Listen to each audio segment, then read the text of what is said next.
You're watching a video by Tik. Who the hell do you think he is? I love how they outlawed dogs, so they got statues of dogs.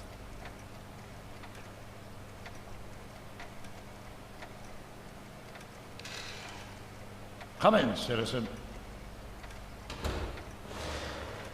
Martin McFly, age 18, resident of Sector L, Father George, Mother Lorraine, president of the Junior Brown Brigade, recipient of a full-ride scholarship to Strickland College, winner of the Courthouse Challenge to Portrait Award, 0 demerits until this morning.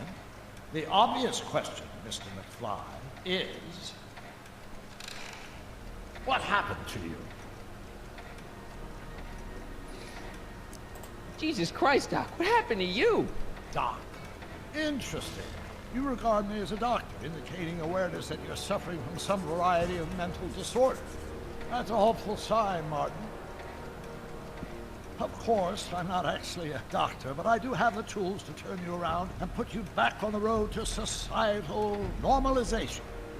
Shall we begin with a few questions to establish a baseline? Forget questions. You're the one who needs to turn around. Explain. This, what you've turned into, it's all wrong. You're supposed to be a scientist, an inventor. You created the flux capacitor, and we went on all these crazy adventures in time, and your hair, you don't look good, Doc. So you believe this interview is really more about me than you? Yes, You went to all this trouble just to deliver a message to me in person? yes, A cry for help, as it were. yes, no, wait. Tell me, Martin, is your mother on the sauce again? Not where I come from. When I left here, both my parents were happy and well-adjusted. Okay, they didn't start out that way, but that's where your time machine comes in. Time machine? Yeah, Doc, listen to me. You don't remember it, but you built a time machine out of a DeLorean. Why? Well, just for the hell of it, I guess. Plus, the steel frame of the DeLorean, dispersal, I don't know. But it was important for some reason. Fascinating. Yes, it is fascinating. It's amazing. It's incredible. But you don't know it because you've never invented it. You're not the real Doc Brown. You gotta believe me. And this is because? Everything got screwed up when I went back in time to 1931. Sounds like this time machine is a very impractical and dangerous invention.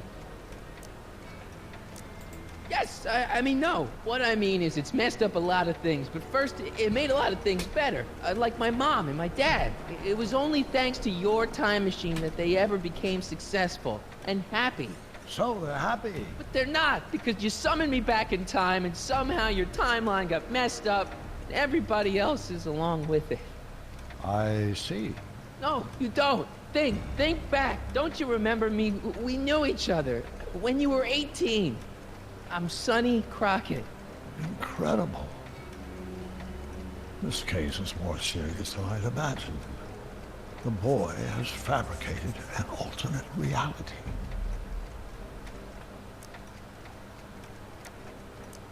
Believe me, I wish I had fabricated it. Calm down, Martin. I'm not blaming you for anything. The failure is ours, not yours. Obviously, there was a drastic flaw in your social conditioning. God, you don't understand. No, I don't understand yet, but I want to. I want to get at the root of your problem. Keep talking. Yeah. Take your time. Look around the room. Perhaps something here will stimulate your memory.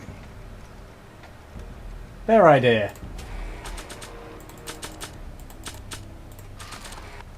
Boom. Check this out, Doc. It's all your notes about the flux capacitor, your greatest invention. That can't be my notebook. The handwriting is far too sloppy. Fuck. Okay, take a look at this picture of Einstein here. The dog. Harboring dangerous animals is a municipal offense. Yeah, they told me, but you harbored this very same animal once, a long time ago. Remember the test run of your rocket car? Einstein landed on the roof of the courthouse. I do recall something of the sort, but Naturally, it couldn't have been the same dog. There wasn't anything natural about it. Einstein's a time traveler too, thanks to your invention. An impressively detailed illusion. Keep talking. Something about that clock looks familiar.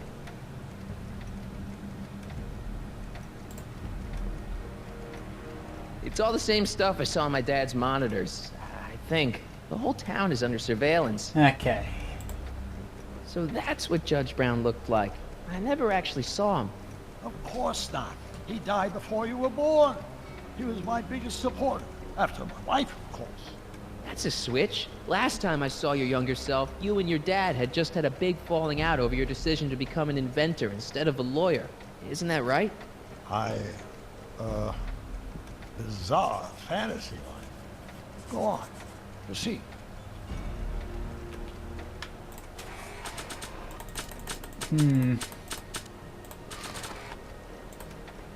Remember this? Carl Sagan escapes. June 13th, 1931. Yes, I remember the incident back when crime went unchecked in Hill Valley. I'm the one who rescued him, and I did it with the help of your first invention, the rocket-powered drill. The rocket-powered drill. Never worked. Failed and misguided contraption with a tendency to explode. Stop trying to confuse me! My whole life has been dedicated to the practical use of technology to shape a more efficient, orderly society. Ask anyone. It's a fact. Go look it up. You know better, right, Emmett? Wrong. Do you see this picture? I keep it close by me to remind me of the moment when my life's course became clear. August 25th, 1931. The day I single-handedly captured Kit Tannen, the scourge of Hill Valley. Single-handedly? And not, incidentally, the day I caught the eye of Edna Strickland, my scientific muse and the love of my life. Take a look. What you see there is a young man who understands his destiny. That's not what I see. What do you see? I don't know, but why is it posing on Doc's face? There we go.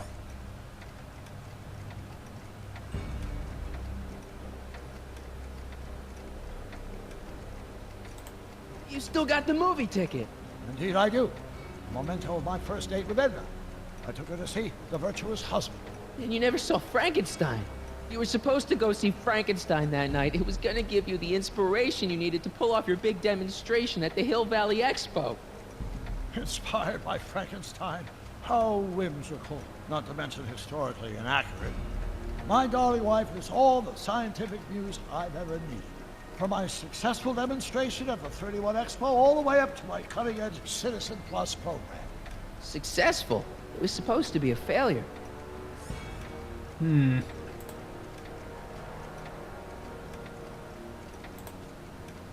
Could that be? I think it is. What? It's me, and you, the other you. It is me. And you. But how? Sonny? It's impossible. No, it's science. Your science, Doc. In this other world, the one you say you come from, am I happy there? Very happy. You've got two great sons. Sons? Yes, and a fantastic wife. Not Edna? Not even remotely. And your invention. Jeez, Doc, you can go anywhere you want to. Anywhere in time. You're the luckiest guy in the universe. And what about Hill Valley? Hill Valley? You know it's got problems. A little bit of urban decay here, a little bit of crime there. It's a normal city. People are happy, mostly. And even when they're miserable, they're not miserable like they are in your Hill Valley. Stop! There are no miserable people in my Hill Valley. Give me a break. You don't really My believe. citizens lead lives of order and peace. Nobody worries. Nobody complains. Only because they were afraid to. Jeez, open your eyes, will you? You and Edna have got them all terrorized. That's Mrs. Brown to you, Sonny. Doc, Kindly address me as Your Honor. We worked for over 50 years, my wife and I. Every waking moment devoted to ridding Hill Valley of vice and disorder. And you dare to claim that our citizens are unhappy? Yeah, I do. I've seen it. They're just too afraid to speak up. Afraid? Afraid of what? Afraid of the consequences of their actions, Doc. You run this place like it's a police state. Nonsense. I can prove it. All right then, time travel boy. You do that. And until you do, I'm going to treat your wild story as just that. A story told by a madman.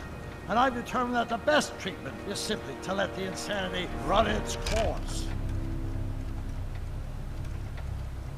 So, is the interview over? Should I leave? Please do. I'm very busy. I've got a city to run. Fine, but I'll be back with proof.